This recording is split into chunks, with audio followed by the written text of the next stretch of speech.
Hello friends, मेरा नाम है प्रियंका और आज हमें स्टडी का 13वां दिन और यहाँ कर रही हूँ मैं अपनी प्रैक्टिस सेट जो मेरे होम साइंस के प्रैक्टिस सेट यानी कि अरिहंत की जो वो प्रैक्टिस सेट है वो मैं अपना कंप्लीट कर रही हूँ। और 2 घंटे देती हूँ मैं एस्टेट के जीके को, मतलब हरियाणा का जो जीके है 2 घंटे मैं उसे देती हूँ सुबह के टाइम 11 से 1। और उसके बाद दिन में करती हूँ मैं अपनी प्रैक्टिस सेट की तैयारी। एक तो मेरे पास यूथ कॉम्पिटिशन वाली वो है, मतलब प्रैक्टिस सेट है होम साइंस का। ये दूसरा है अरिहंत का। इसमें मतलब चैप्टर वाइज समझाया भी गया है, उसके क्वेश्चंस भी हैं। क्वेश्चंस 2-4 गलत हैं, वरना वैसे किताब जो है अच्छी है। यूथ कंपटीशन से थोड़ी-सी अलग है, क्योंकि अच्छी बात ये है कि मतलब हम अलग प्रैक्टिस सेट लेते हैं, उससे हमें नॉलेज बढ़ती है कि क्या भी अलग से भी क्या पूछा जा रहा है, क्या इसमें न्यू है जो पहले वाली बुक में नहीं है। इस चीज़ से बस ये पता चल जाता है। और प्रैक्टिस सेट से ये होता है कि अगर हम एक चीज़ की प्रैक्टिस सेट लगा रहे हैं, यूथ कंपटीशन के लगा रहे हैं और हम दूसरा देखेंगे तो दूसरे में क्वेश्चन अलग मिलेंगे, तो ये तो बहुत अच्छी बात है। और यही बुक की बात है, अलग-अलग पब्लिकेशन की बुक जो होती हैं वे अलग-अलग ही होती है, मतलब थोड़ा बहुत उनमें मतलब अच्छी जानकारी देखने को मिल जाती है, ये होता है। तो मैं स्टेट का जो एग्ज़ाम है वो एग्ज़ाम देने के बाद मतलब अपनी यूपीटीसीटी की तैयारी में लग जाऊँगी, क्योंकि फ़िलहाल मेरी यूपीटीसीटी की ही चल रही है। बाल विकास, हिंदी और मेरी होम साइंस इनकी तैयारी हो चुकी है। और जो मेरा होम साइंस है बस प्रैक्टिस सेट दूसरे वाला रह रहा है। एक यूथ कॉम्पिटिशन वाला रह रहा है और एक ये, और नहीं उसमें कुछ भी रह रहा। और इसके साथ-साथ मेरी जीके की भी तैयारी हो रही है। फिर मेरी इंग्लिश की होगी, मतलब 3-4 दिन उसको दूँगी इंग्लिश को, क्योंकि मेरे पास नोट्स बने हुए हैं।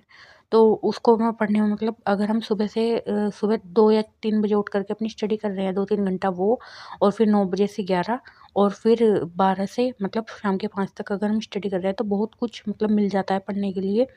टाइम मिल जाता है बहुत सारा, ये है और कुछ नहीं है। क्योंकि मैंने ना दोपहर को अगर आधे 1 घंटे का जो आराम करने को मिलता है वो मैंने सब त्याग रखा है। और रात को मुझे बहुत कम नींद आती है। मैं अगर 9 बजे भी लेट गई तो 2 बजे का अलार्म रहता है, तो 4-5 घंटे का मतलब सोना हुआ। उसमें भी मुझे ये रहता है नहीं उठकर पढ़ ले, नहीं उठकर पढ़ ले। लेकिन क्या होता है ना, हम तो सोचते हैं कि हम उठकर पढ़ लें, लेकिन हमारी आँखें जवाब दे जाती हैं। आँखें होता है कि आँखों में ना मतलब ये हो जाता है कि नींद सी भरी रहती है और थकान महसूस करती हैं आँखें भी। ऐसा नहीं है कि भई हमारा शरीर एक कंप्यूटर है, ऐसा भी नहीं है। और हमारा शरीर तो मतलब ऐसा है कि इंसान को सोना भी ज़रूरी है, काम भी ज़रूरी है, पढ़ना भी, सब चीज़ें अपनी ज़रूरत के हिसाब से है। तो मेरा तो यही कहना है आपसे। मैंने पहली वीडियो में भी आपसे कई वीडियो में कहा हुआ है कि आप अपनी यूपीटीसीटी की तैयारी में लग जाइए। भले ही आपने स्टेट का फॉर्म नहीं डाला है और आपने पहली यूपीटीसीटी की तैयारी नहीं की थी और आप न्यू से करना चाहते हैं, तो आप अपना कहीं बैच ले लीजिए। और बैच लेने के बाद आपको ये पता चल जाएगा कहाँ से क्या पूछा जा रहा है, कैसे, मतलब पहले आप यूट्यूब पर 2-3 वीडियो देख लीजिए अपनी, और उसके बाद अपनी तैयारी में मतलब लग जाइए बढ़िया करके। और यूपीटीसीटी के सिलेबस को देखने के बाद अपना ये कहीं से जो सस्ता मिलता हो, वैसे पार्थ एजुकेशन पे अच्छे मिल रहे हैं अब, जो मतलब बैच मिल रहा है वहाँ से बैच लेकर और अपने नोट्स बना लो। नोट्स अगर आपने 2-3 घंटे नोट्स बना लिए और तो फिर उन्हें एकदम रिवाइज़ कर लो एकदम साथ के साथ में, तो आपकी तैयारी ऐसे आसानी से हो जाएगी। अगर 1 महीने का भी टाइम है ना एग्ज़ाम में, तो आप 1 महीने में मतलब 4-5 घंटे नोट्स बनाने को दोगे और फिर 3-4 घंटे उसका रिवीजन, 1 दिन में 7 घंटे का टाइम भी दोगे, आपका तब भी बहुत आसानी से क्रैक हो जाएगा एग्ज़ाम।